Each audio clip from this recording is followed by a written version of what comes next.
Welcome back, outdoorsmen and outdoor ladies. Thanks for choosing Krus'n Outdoors. Today we're very blessed to be teaming up with Bill's Gun Shop right here out of Robbinsdale, Minnesota.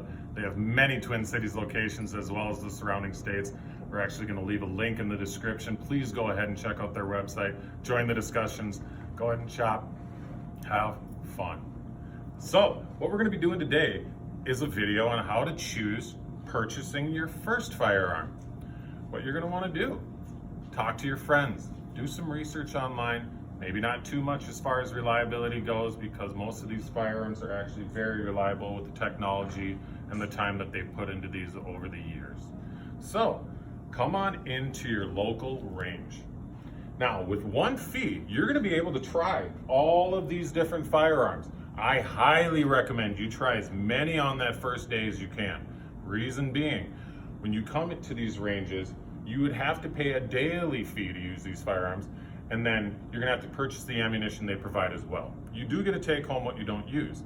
However, if you're like me, on your first time purchasing a firearm, I went to 3 or 4 different days. All of a sudden that money's really adding up, and I could have just simply purchased a firearm. So, next, what are you gonna be using the firearm for? Are you gonna be using it for some backyard fun, doing some plinking? Are you gonna be using it for personal protection? Some of us think that just in case SHTF stuff hits the fan and you know, economy fails and you just need something with you. Some of us like it for hunting.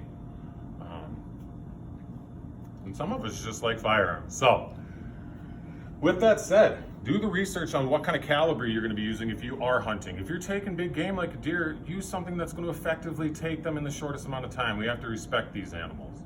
Also, if you're going to be shooting something smaller, go with a lesser caliber. If you're going to be using plinking, go with something less expensive, like a 22 or a 9mm that's readily available and you don't have to break the bank. So, what we're going to be doing today is showcasing 22 and 9mm firearms right here to go through. So, what do you want next? Do you want a revolver? Do you want a semi-automatic? What kind of an action are you going to be using? Are you going to be using a pullback action, which is also known as single action? Are you going to be going with a semi-automatic that is traditionally made now that is called striker fire? The striker fire.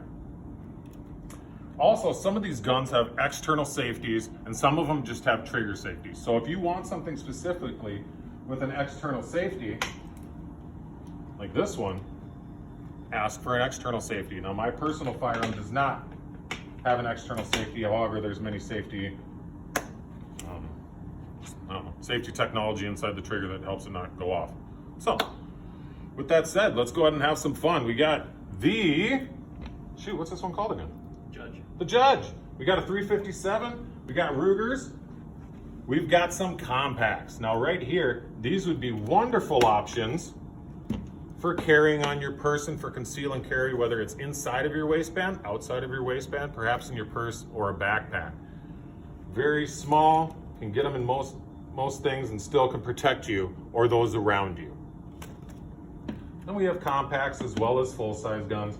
What you're gonna wanna choose is the gun that best fits your personal hand. All of our hands are made differently.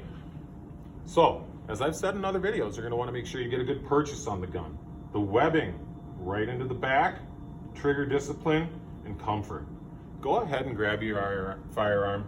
If you don't know how to be shown how to fire it, go ahead and ask the range officer to show you how to properly stand. Pull it up, make sure it's comfortable in your hand. This is a little weird with plastic on me, but I already know that this one's gonna work well for me. Don't point it at anyone. Never point a fire at anyone unless you're gonna use it.